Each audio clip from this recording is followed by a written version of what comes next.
आगे राजकुमार जी रॉक्स विधायक 84 से। सबको जय जोहार। इन बालिकाओं को थानाधिकारी महोदय बुंदी जी की तरफ से 1000 रुपए प्रदान किए गए हैं। जोरदार तालियों से सर। सबसे पहले तो इस भारत देश के मूल मालिक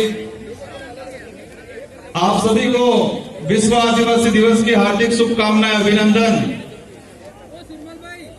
इस राजा डूंगर बरंडा की धरती पे और माला कटारा की धरती पे आप सभी का हार्दिक जोहार, अभिनंदन। आज इस अवसर पे जो अपने स्वाभिमान की लड़ाई के लिए, अपने हक अधिकार की लड़ाई के लिए, अपने आने वाली पीढ़ी की सुरक्षा के लिए इस माला कटारा की धरती पे जो विराजमान हैं, इन सभी भाइयों और बहनों को मेरी ओर से खूब खूब आभार और अभिनंदन। आज ये जो कार्यक्रम रखा गया है, ये विश्व आदिवासी दिवस जो 1994 के यूएनओ द्वारा घोषित किया गया था और इसके बाद से आज तक इसको मनाया जा रहा है। कई बार छोटे छोटे स्तर पे मनाया गया और डूंगरपुर जिले में बिलप्रदेश के क्षेत्र में ये आदिवासी परिवार की जो विचारधारा आई और इस विचारधारा के बाद पूरे आदिवासी समुदाय को जो अधिकारी बना हुआ था, कर्मचारी था, गरीब था, आम था, उसको भी विश्व आदिवासी दिवस को बारे में जानकारी मिली और पूरे जिले के अंदर, पूरे बिलप्रदेश के अंदर ये विश्व आदिवासी दिवस मनाया जा रहा है। आज का ये जो कार्यक्रम है, उस कार्यक्रम को देख के लगा है कि भारत देश का, पूरे देश का एक ऐतिहासिक कार्यक्रम डूंगरपुर जिले की धरती पे हो रहा है, ऐसा लग रहा है आज। यहां से केंद्र सरकार हो, राज्य सरकार हो, उन तक मैसेज पहुंचा रहे हैं कि ये भीड़ नहीं, ये भिड़ने वाले हैं। ये किराए पे लाए हुए लोग नहीं, स्वेच्छा से अपने खुद के पैसे से आए हुए लोग हैं। ये मैसेज पहुंचाना है केंद्र सरकार को, राज्य सरकार को और मानगढ़ पे जो आए हैं उनको ये मैसेज पहुंचाना है कि ये भीड़ नहीं, भिड़ने वाले हैं। ये किराए की भीड़ नहीं, ये स्वेच्छा से आए हुए अपने हक अधिकार की लड़ाई लड़ने वाले लोग हैं। भाइयों, ये खुशी का दिन है, लेकिन साथ में एक दुख का भी दिन है, क्योंकि आज पूरे देश के अंदर आदिवासियों को प्रताड़ित किया जा रहा है, उनके साथ छुआछूत किया जा रहा है, उनके साथ कई अन्याय किया जा रहा है। आप सभी को समझना पड़ेगा कि हम आज एकत्रित हो गए। एकत्रित होने के बाद हमने सांस्कृतिक कार्यक्रम देख लिए, वक्ताओं के भाषण सुन लिए, लेकिन आज सबको ठान के जाना है कि ये आदिवासी हमेशा बरकरार रहे और देश के अंदर किस कोने में कहां पर क्या हो रहा है। हमारे साथी आए थे, एक एमएलए थे त्रिपुरा से, उस भाई ने बताया, उस भाई ने भी कहा कि देश के किसी भी कोने में कहीं पर भी आपत्ति आती है तो पूरे देश का आदिवासी समुदाय एक होकर लड़ाई लड़ेगा। आज पूरे देश के अंदर देखा जाए कि हर कोने में कहते हैं कि व्यक्ति और समाज, जो गरीब की बात आती है, व्यक्ति या कोई समाज पैसे से गरीब हो सकता है, अपने विचारों से, अपनी सोच से कोई गरीब नहीं हो सकता है। और यहां जो विराजमान है वो सब अपने विचारों से और अपने सोच से सारे के सारे अमीर लोग बैठे हुए इस मंच पे। इस कार्यक्रम के माध्यम से हमारे पूरे उदयपुर संभाग में, पूरे पूर्व प्रदेश में हमें मैसेज पहुंचाना है कि ये जो हमारी जो लड़ाई है, ये लड़ाई हमारे अस्तित्व को बचाने के लिए है। जो हमारा दबा कुचला जो इतिहास था, उस इतिहास को वापस उजागर करने की लड़ाई है। ये लड़ाई हमारी जो संस्कृति है, जो विलुप्त होती जा रही है, जो दूसरे लोगों के द्वारा हमारी संस्कृति पे जो अतिक्रमण किया जा रहा है। हम देखते जा रहे हैं हमारे पूर्वजों की जो विधा पद्धति थी, विवाह पद्धति थी, हर किसी पद्धति पे हमारी जो परंपरा संस्कृति थी, उस पर कलम चढ़ाने का कुछ लोगों के द्वारा काम किया जा रहा है। इस कार्यक्रम में अधिकतर युवा साथी हैं। इन युवा साथियों से आह्वान करना चाहूंगा कि आप देश का इतिहास उठा के देख लो। देश के इतिहास में मुगलों से लड़ाई लड़ी हो, अंग्रेजों से लड़ाई लड़ी हो, राजा रजवाड़ों से लड़ाई लड़ी हो, उस लड़ाई में युवाओं का सबसे बड़ा योगदान रहा हुआ है। तो आज आजाद देश के अंदर भी हमारे अस्तित्व की लड़ाई, संविधान बचाने की लड़ाई आप लोगों को ही लड़नी है। इसलिए ठान लेना है कि हमें मजबूत रहना है, हमें बहकाव में नहीं आना है, हमें फ्री की योजनाओं पे ज्यादा ध्यान नहीं देना है, हमें हमारे हक अधिकार की बात। आप सबको पता होगा देश में क्या चल रहा है। देश के अंदर यूसीसी कानून लाया जा रहा है, देश के अंदर डिलिस्टिंग की बात की जा रही है।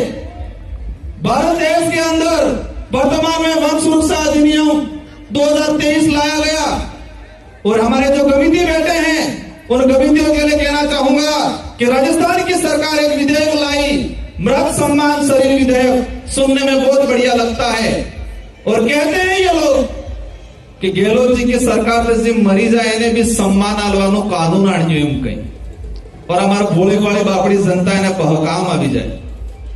मृत सम्मान शरीर विधेयक, मैं उस सदन में उपस्थित था, हमने विरोध किया और उस विधेयक में ये है और इस विधेयक के कारण हमारे आदिवासी समाज की न्याय व्यवस्था खत्म करने का कानून लाया गया है। ये गमितियों को समझने की जरूरत है। और राजस्थान की सरकार ने हमारे आदिवासी समाज के अंदर जो पालवी गमिति है उस पालवी व्यवस्था को, आदिवासी समाज की न्याय व्यवस्था को खत्म करने का काम किया है। आपके लिए चैलेंज का काम है, सरकार ने आपको चैलेंज किया है, हमको समझने की जरूरत है और सरकार को बताना है क्या कोई भी विधेयक आता है जनहित के लिए प्रचारित करना चाहिए, जनता से राय मांगनी चाहिए। आदिवासी समाज में ऐसे कई बड़े कांड होते हैं जहां एसपी और कलेक्टर की नहीं चलती, वह हमारे पालों के गमितियों की चलती है, लेकिन इस सरकार ने कमजोर करने का काम किया। कहीं भी बहुत सारे हादसे हो जाते हैं और डूंगरपुर का पूरे इलाके का इतिहास निकाल के देख लो, किसी भी हादसे में जो पुलिस से नहीं सुलझता वो हमारे पालों की गमितियों से, हमारे पालों के मुखियाओं से, हमारे आदिवासी समाज की न्याय व्यवस्था से वो कादिरा सुलझता है। लेकिन राजस्थान की गहलोत सरकार ने मृत सम्मान शरीर विधेयक पारित करके हमारी आदिवासी समाज की न्याय व्यवस्था को खत्म किया है। साथियों, कार्यक्रम बहुत सारे हैं, आप सभी से अनुरोध करना चाहूंगा शांतिपूर्वक तरीके से बैठना है।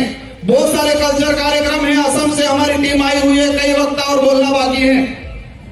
लेकिन ये जो आज आप जो सुन के जा रहे हो उस बात को अपने गांठ बांध के रख लेना है, दिलो दिमाग में बिठा के रख लेना है और समय आने पे एहसास कराना है कि आदिवासी समाज पे आप अन्याय करते जाओगे और चुनाव के वक्त आप हमको लॉलीपॉप दे दोगे और हम बिखरने वाले, हम उस लाभ लालच में आने वाले लोग नहीं है। ये गांठ बांध के जाना है, ये गुस्सा बरकरार रखना है। और ये गुस्सा, हमारा देश लोकतांत्रिक देश है, इस लोकतांत्रिक देश में जनता का राज हुआ करता है, लेकिन इस लोकतांत्रिक देश में, लोकतांत्रिक जो देश है उस देश में कुछ लोग राजा बनने की कोशिश कर रहे हैं। उनको एहसास कराना है कि लोकतंत्र की चाबी जनता के हाथ में है और समय आने पे उस चाबी को ऐसे लगाओ कि उनका ताला हमेशा के लिए जंग खा जाए और उनको पता चले कि नहीं, ये राजतंत्र नहीं, ये लोकतंत्र है। ये एहसास कराने की जरूरत है। भाइयों तथा बहनों, ये उनका वर्ड है, क्या है?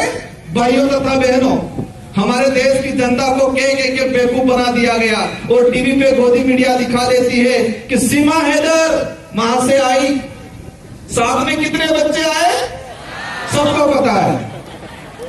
सीमा हैदर पाकिस्तान से आई, साथ में 4 बच्चे लाई। लेकिन इस गोदी मीडिया ने यूसीसी जो बिल है उससे आदिवासी समाज पे क्या असर पड़ेगा, एट्रोसिटी एक्ट पे क्या असर पड़ेगा, हमारा जो जमीन का अधिकार है उस पे क्या असर पड़ेगा, इस गोदी मीडिया ने दिखाया। ये गोदी मीडिया ये दिखाती है कि किसी का कुत्ता बीमार हो गया, उस कुत्ते को ये डॉक्टर इलाज कर रहा है, ये दिखाती है। गोदी मीडिया सीमा हैदर आई, उसके साथ 4 बच्चे आए, किस बच्चे का क्या नाम है वो दिखाती है। लेकिन देश के अंदर जो काले कानून बन रहे हैं, इस देश को खत्म करने के कानून बन रहे हैं, उस कानूनों के बारे में नहीं बताती है। और इस कानूनों के बारे में ये जो विचारधारा के, आदिवासी समाज की विचारधारा के जो लोग हैं, इस देश के जो सोशल एक्टिविस्ट हैं, जो स्वतंत्र पत्रकार है, वही बताते हैं। हमको समझना है, जानना है और आने वाले समय में उनको एहसास कराना है कि ये लोकतंत्र है, राजतंत्र नहीं। अंत में एक बात और कहना चाहूंगा, समय हो गया है, संचालक महोदय का इशारा आ गया है। ये जो विश्व आदिवासी दिवस मनाया जा रहा है, इस विश्व आदिवासी दिवस की थीम है, ये जो आज जो मना रहे हैं उसकी एक थीम है, ये उन्होंने सेलेक्ट किया है, गाइडलाइन जो बनाई है कि आदिवासी समाज आत्मनिर्णय लेना सीखे, आत्मनिर्भर बने।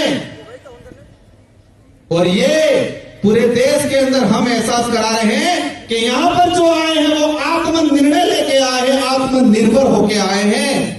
और मानगढ़ जो गए हैं वो परजीवी गए हैं, दूसरे के इशारे पे चलने वाले लोग गए हैं।